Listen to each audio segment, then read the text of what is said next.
Okay, so I'm gonna do what's gonna be for me a lot of fun video. The rest of you are gonna think I'm a weirdo. But really quickly, this is the one. I'm a broken record on this. This is a Festool sanding block. It's not inexpensive, but lungs aren't cheap either. So there is a dust collection plug there. It goes into that end like that, and then this is going to work with that vacuum cleaner. And then these are some cleaning sticks and some extra pads. So I'm going to show you how I put all of this together to work on things like this at my storage space or anywhere else I can get set up. Okay, I'm going to do a ton of scraping on this top to get as close as possible. And I'm going to do a little bit of sanding, and then I'm going to do a little bit of cleanup with my new battery powered vacuum over there. And then we're going to hit it with some nutmeg gel stain to start setting the top. So hopefully I can make this happen in a couple of days. We're at Wednesday, and I'd like to actually get it up for sale by the weekend. And I'll just tell people not to put their fish tanks on top while the finish is curing.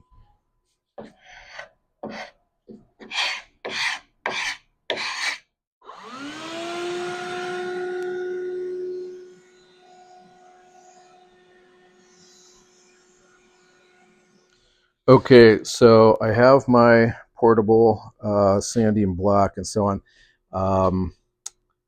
but I don't have a lot of paper for it. What I could really use is about 180, but I don't have it, so I'm just using some 320 with a block, and I'm just manhandling this, trying to just knock down and kind of even out the tones before I put on the gel stain. So I am using my brush over there. Using my brush, and then I'm using the vacuum to clear off the surface so I can get a better look at how even it is. And then when it's close, I'll come in with the dust hose and the sanding block, which will help me kind of sand, but at the same time keep the surface cleaner, so I can get a better look at where I need to do a little bit of touch sanding here and there to get it exactly where I want to be before I hit it with the gel stain. Okay, I am using a sanding block to even out the top because I'm really leaning on it, and I'm trying to take out the dark spots, which might be hiding a little bit of extra shellac. And if it gets too dusty, I have my battery powered vacuum, and I don't have a lot of sanding paper, and I was thinking it would load up more, and I would have to throw away a lot of sandpaper, and I need the paper that I have for my Festool sanding block to be on the sanding block and functional. So I am using the sanding block here, just a cork one, and I'm cleaning it up with the vacuum, my battery powered vacuum, my new one.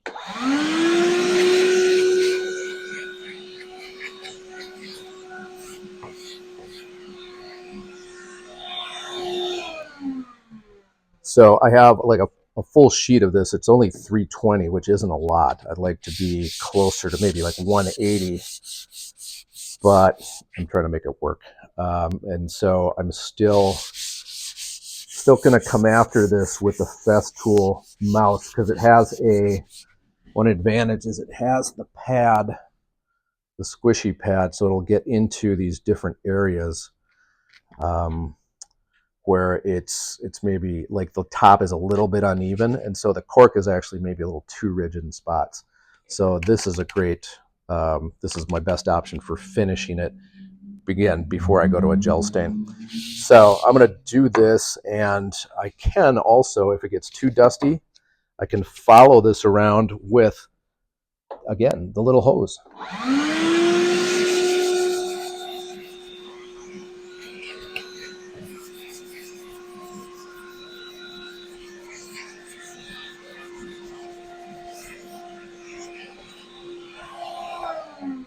And so if there's too much dust coming off the sanding block, I can just follow it around. It's very lightweight, very flexible, so super useful, super handy. Okay, we have a bunch of dust piles there, and there's kind of generally a haze on the top, and I'm trying to figure out how I eliminate some of that so I can see where I'm at in terms of putting on my gel stain. And so I'm going to hook in the battery-powered vacuum cleaner with a dust brush and see how this works.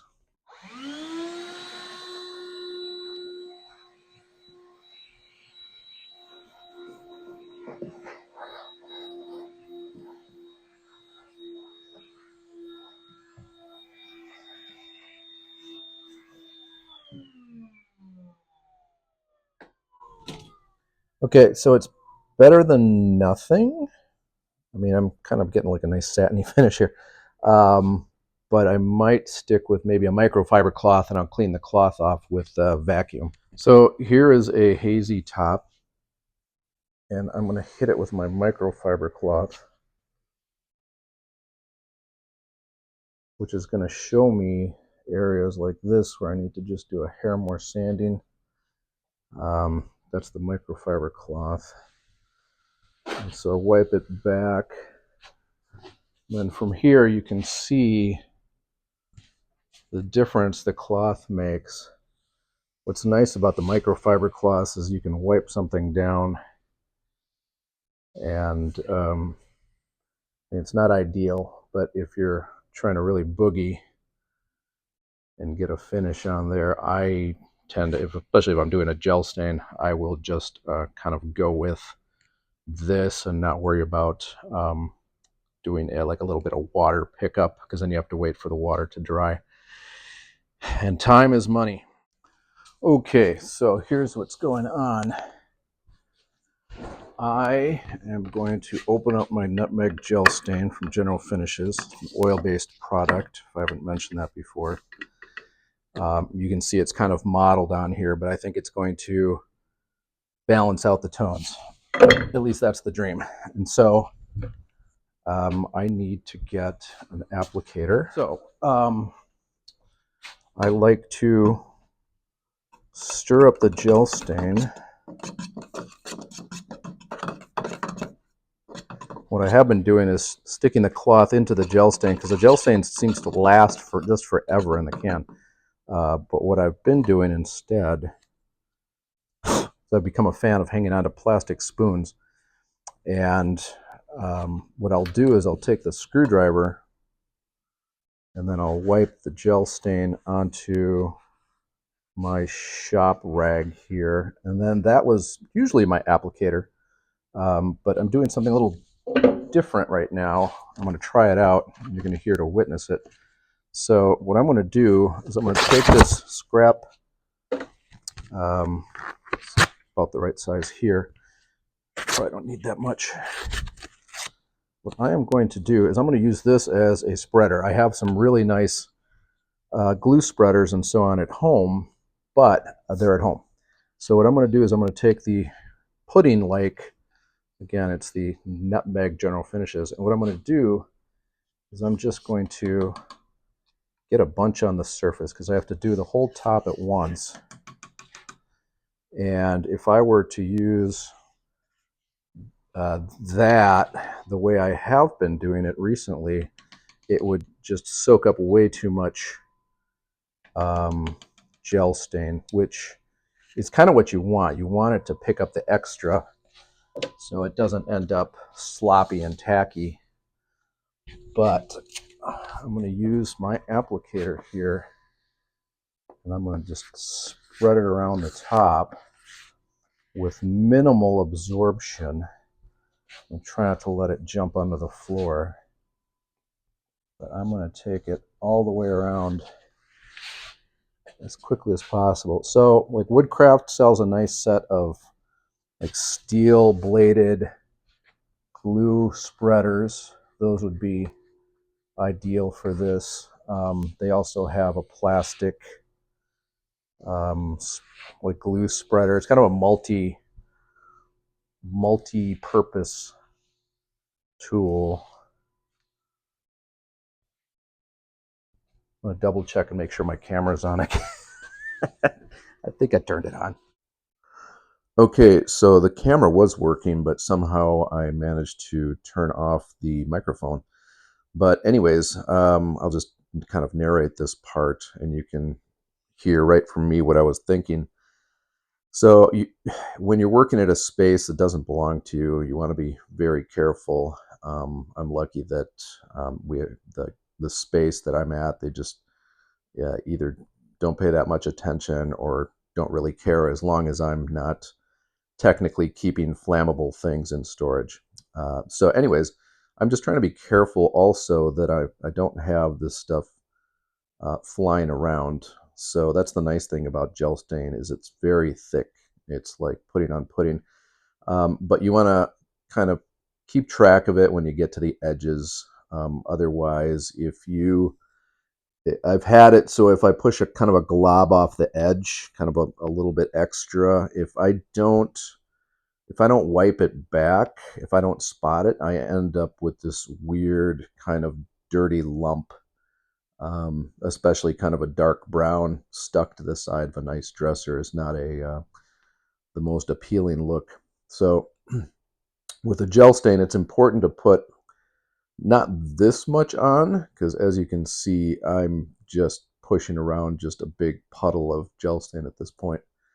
But it is important to get full coverage and to make sure that the whole thing is saturated. And thankfully, it's easy with gel stain.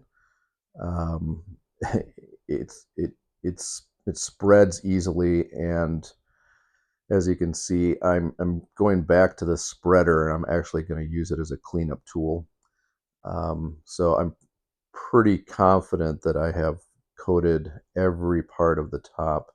And now I'm just going to sort of round it up, which um, it may seem like I'm wasting a lot of gel stain, and I did feel that way a little bit, but honestly, a little can of gel stain seems to just go forever. And so I do a lot of dressers that look like this. So I got the nutmeg, which it's from General Finishes, and it does a really nice job of being a gel stain that's good for repairs.